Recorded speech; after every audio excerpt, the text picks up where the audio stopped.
Assalamualaikum warahmatullahi wabarakatuh. Saya Fitri Andriani dari semester 2B.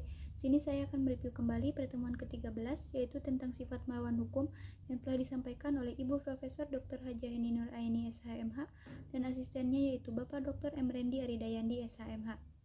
Yang pertama adalah sifat melawan hukum terdiri dari dua, yaitu sifat melawan hukum formil dan sifat melawan hukum material. Sifat melawan hukum formil yaitu perbuatan yang bersifat melawan hukum apabila dirumuskan sebagai tindak pidana dalam undang-undang dan diberikan sanksi. Sifat melawan hukum dapat dihapus apabila diatur berdasarkan undang-undang. Jadi, melawan hukum sama dengan bertentangan dengan undang-undang tertulis. Yang kedua yaitu sifat melawan hukum material. Bukan hanya berdasarkan undang-undang tertulis saja, tetapi juga berdasarkan asas-asas hukum yang tidak tertulis atau living law.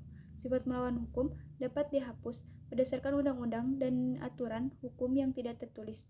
Jika melawan hukum sama dengan bertentangan dengan undang-undang atau hukum tertulis dan hukum tidak tertulis kebiasaan.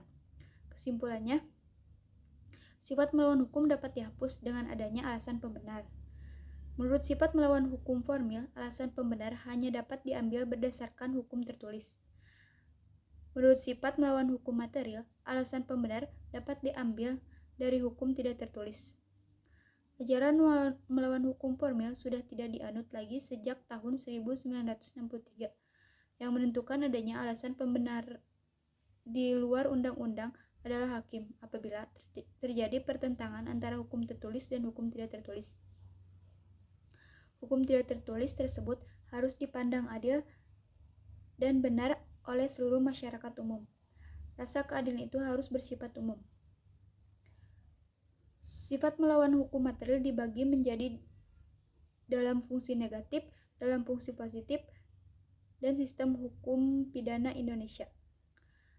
Untuk dalam fungsi negatif, mengikuti kemungkinan adanya hal-hal yang ada di luar undang-undang untuk menghapuskan sifat melawan hukumnya perbuatan yang memenuhi rumusan undang-undang. Dalam fungsi positif, menganggap suatu perbuatan tetap sebagai tindak pidana walaupun tidak nyata diancam dengan pidana dalam undang-undang. Jadi, mengakui adanya hukum tidak tertulis sebagai sumber hukum positif. Sistem hukum pidana Indonesia menganut ajaran melawan hukum material dan fungsi yang negatif, contohnya ares dokter hewan. Selanjutnya yaitu rumusan sifat melawan hukum dalam undang-undang. Undang-undang mengatur istilah melawan hukum, alasannya adalah untuk adanya kekhawatiran apabila tidak diatur secara tegas, orang yang berhak atau berwenang untuk melakukan suatu perbuatan sebagaimana dirumuskan dalam undang-undang akan dapat dipidana.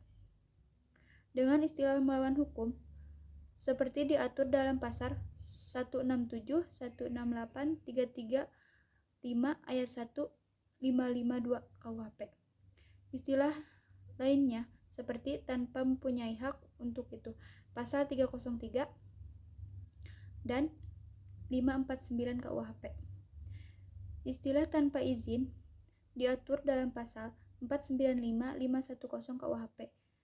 Dengan melampaui kewenangannya diatur dalam pasal 430 KUHP. Tanpa menghilangkan cara-cara yang ditentukan oleh peraturan umum diatur dalam pasal 429 KUHP. Baik, itu saja untuk review kali ini. Mohon maaf bila ada kekurangan. Wassalamualaikum warahmatullahi wabarakatuh. Terima kasih.